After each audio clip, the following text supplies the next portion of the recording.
like to give us a call and tell us what's on your mind, pick up the telephone, dial the number and tell us all about it. Hugh, are you there? Yes, I am, John, yes. Oh, God. All right, Hugh, what have you rung about? All right, what do I run about? Look, John, I'll get straight. I'm a bundle of nerves, John, and I'm just a nuisance caller. But first off, can I say a lovely g'day to Des out at Cloncurry, out at the home of the Flying Doctor.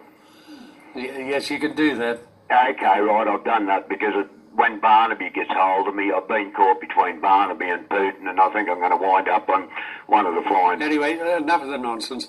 Why have you called? Okay, get to point one. My friend walking John in the bush was drove tanks. This is what we've got to watch out for. When the tanks come through your village and they've got wide tracks on the tanks, they'll be throwing out chocolates. They're not the tanks that you want to worry about. When the tanks come through your village and they've got narrow tracks, they're the tanks that are carrying the ammunition. I see. Point I'd like to make is... Well, where did you get all that information?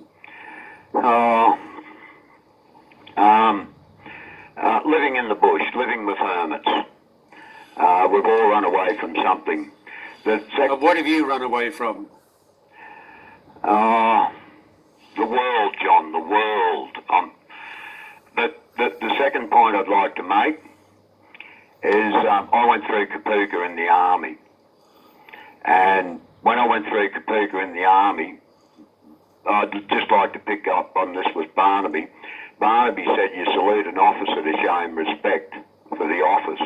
That's not why you salute an officer. What we were taught in Kapuka was it dates back to the time of Charles I and the Roundheads. When you salute him, what you were doing is you were saluting the king to show the king that you were unarmed. And that's how it became a military procedure. The third point I'd like to pick up on is I'd like to congratulate Barnabys. Wonderful, I love Barnaby, but the problem I've got is Vicky, his lovely wife, she's a lovely girl. Oh, look. She was the editor of the newspaper. Look, you're really going on. What are you going on about? Well, now you're pretending to cry, for God's sake. Well, I asked Vicky out, and I knew Vicky before Barnaby did, and if he gets Anyway, enough names, Hugh. Goodbye. You're a pain in the arse. You really are. You go on about nothing. Use too many names and talk a lot of BS. Okay.